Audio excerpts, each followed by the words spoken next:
Hello friends, and welcome back to my channel.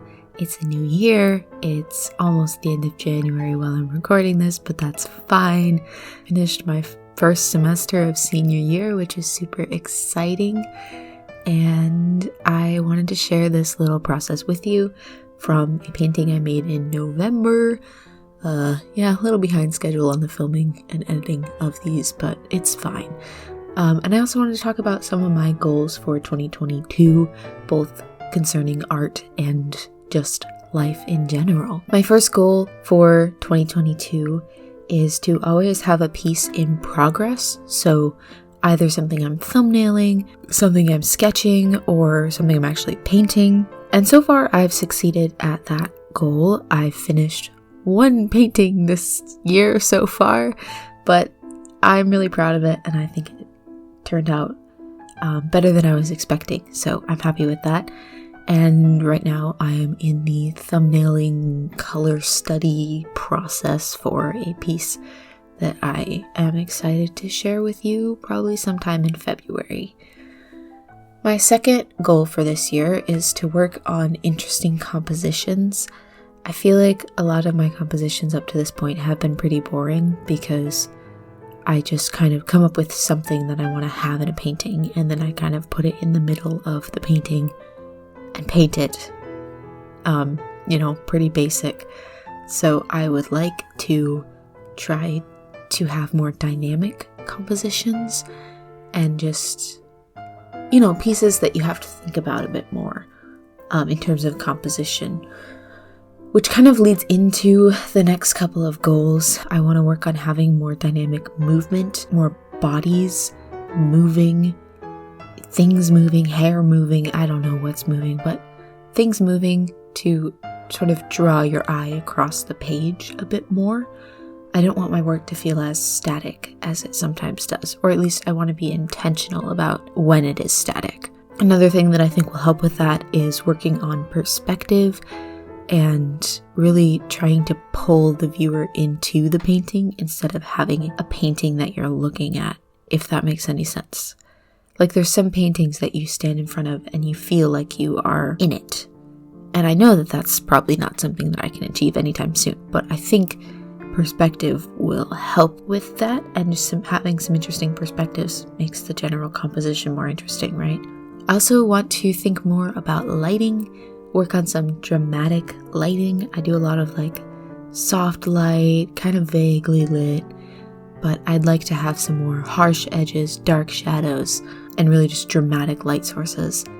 I also want to do more glowing things because it's really fun to paint glowing objects in watercolor because it's a challenge, but it looks really cool when it's done. And I just feel like, lighting brings the piece together. So I want to be a lot more intentional about that and really try to emphasize the lighting. I also want to improve my backgrounds, whether that be doing more landscape studies, which I probably should be doing more of those, or just having more, backgrounds in the piece that are not just a wall of color or a gradient or something. I want to have backgrounds that are intentional and, meant to be where they are in the piece. Also want to work on storytelling because a lot of times I have an idea in my head of what I want the final piece to say, and sometimes I don't quite accomplish that. I don't really tell the story quite right. So I think spending more time in my sketchbook and not really feeling pressured to make a bunch of art will be good. In the past, 4 months or so, I've just been kind of trying to take art really calmly, I guess, not as seriously. Or rather, I'm trying to not pressure myself to churn out art. I'm trying to be more intentional about how I spend my art time. I want to spend the time that I'm painting on improving my art and not just doing little studies in my sketchbook, because those are good sometimes, but last year I kind of fell into a trap of really not making a bunch of complete paintings. I did a lot of sketchbook work and I wish that I'd had more bigger complete paintings. So I think that giving myself some grace and spending more time developing each piece before painting it, and then spending more time painting it will help make the story clearer.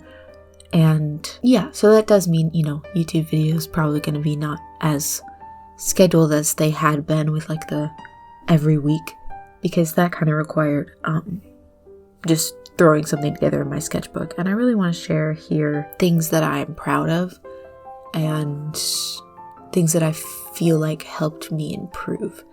So more time spent on fewer paintings, I think, will be a good thing. Going along with the storytelling, which I kind of got on a tangent there, but it's fine.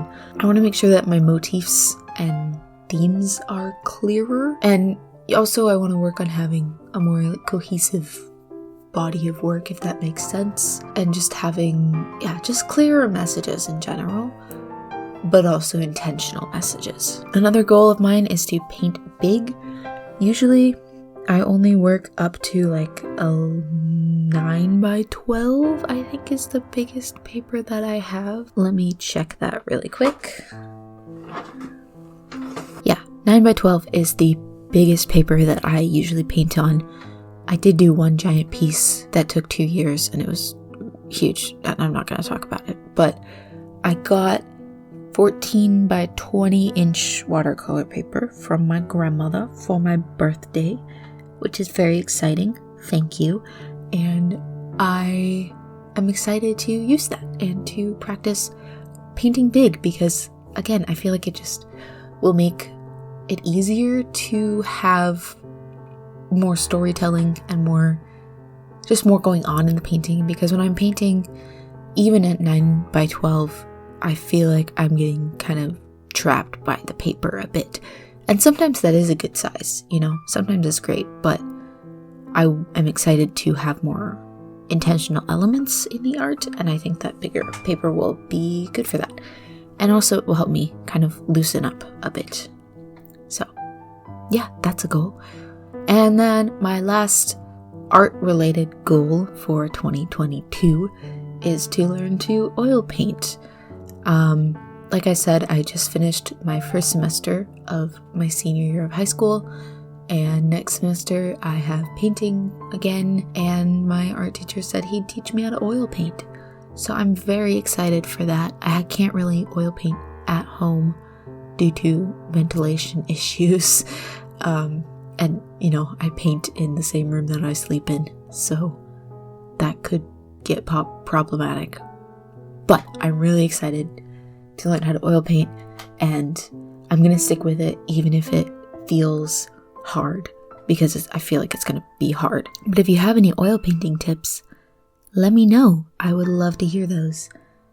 I have been doing some acrylic painting, but not as much as I'd like, because I really hate when the paint all dries up before you get a chance to use it, and it just feels so wasteful. And that's what I like about watercolor, is that you can kind of just come back to the paint and you don't have to worry about it because you can just re-wet it. But with acrylic, if you squeeze out too much paint and then it dries on you, then it's just a mess. And I've tried using a Stay Wet palette and it molded, so I'm kind of stuck with solutions for that. So again, if you know anything that helps with that, let me know.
Alright, next we're gonna talk about some life goals. This year's gonna be hopefully full of some pretty big changes, so that's exciting but also kind of scary. So I thought I'd share some of my goals for 2022, and these are kind of New Year's resolutions, but I don't like to think of them that way because I feel like you always fail New Year's resolutions. So I'm just thinking of them as general outlines of the direction that I want to go, if that makes sense. So first up, pretty obvious, but I want to learn to be self-sufficient.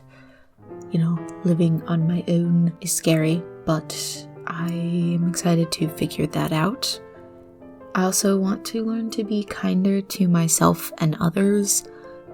Sometimes I get a little too far into the sarcasm territory, and it comes off as mean, and I feel really bad about that. So I want to work on just being considerate of my words and how they affect people, and also being aware of my own self-talk. Going along with that, I want to be kinder to my body, and that means eating better and exercising a bit more, but it also means accepting my body where it is and having grace for the things that I can't change, and not beating myself up about my body or my being in general. I also want to just cultivate deeper relationships with people this year. I think with the pandemic kind of cutting off a lot of my formative teenage years, that I kind of forgot how to connect with people and how to make friends. And I've also gotten closer with a lot of people, so I want to cultivate the connections I already have and also just make those deeper. Kind of going along with that, I really am trying to make it a goal to intentionally hang out with a friend at least once a week, which might sound like a really small amount of time to some people, but sometimes I just forget that I haven't seen anybody in a while, and then I'm like, oh, I haven't actually socialized outside of like school for a couple weeks now. So either like hanging out with somebody or calling and talking to somebody for a couple hours once a week is a goal of mine. And if my friends are listening to this, hold me to that, please. I also want to read more impactful books this year. That doesn't necessarily mean like nonfiction about the state of the world, although I do enjoy that sometimes, but also just books that make me think a bit more and make me question, because I love questioning my reality and learning new things about this world and life, because I definitely do not know anywhere close to everything. I feel like I've kind of been stuck in this cycle of like reading a bunch of like rom-com novels lately, because I can just like whip them out and read for a little bit and they're not stressful, and I know how they're going to end because they're so predictable. But I want to read more books that really make an impact on me. So some of the ones that I've read in the past year or so that I've really loved are The Glass Hotel by Emily St. John Mandel, and to go along with that, Station 11, although I didn't like that one as much. The Death of Vivek Oji by an author whose name I will put on the screen because I don't remember it right now. Cast by Isabel Wilkerson. The Body Keeps the Score by Bessel van der Kolk. And Atonement by Ian McEwan, I think is how you say his name. I don't really know. Bell Jar, Sylvia Plath. Lots of great books out there. So if you have one that you really love. Oh, also, I'll Give You the Sun by Jandy Nelson. That's one of my favorite books of all time. So, if you have a book that sounds similar to those, or a book that just really spoke to you, made an impact on you, let me know, because I'm always looking for more. Okay, and then my last goal is kind of a weird one, but I want to be able to confidently exist alone in public spaces. I don't know if that makes sense, but sometimes when I'm like alone, in public, I feel like, oh, I don't have a right to like be here. Like, clearly this is not a space for me, even though it's like I'm just sitting at a coffee shop drinking coffee that I bought, or more likely tea, but that's besides the point. Or like I'm sitting in a park and I'm like, oh, I can't be here. This is where I'm supposed to be. So I just want to, get better at feeling confident in those spaces and feeling self-assured and, just believing that I have a right to be in a place. I think it kind of comes down to just not thinking of myself as an adult. Being like, oh, I am a child. Who let this child be unsupervised? What is going on? And that's not really the case. So I just need to have some confidence in myself and stop thinking that the world is judging me. And on that note, that's all I have to say for my goals for 2022. I hope that something in here was useful to you or interesting to you. I don't know. Made you smile. Yeah, thanks for listening if you got this far, and thanks for being in this space with me. I appreciate it, and I will see you later. Bye.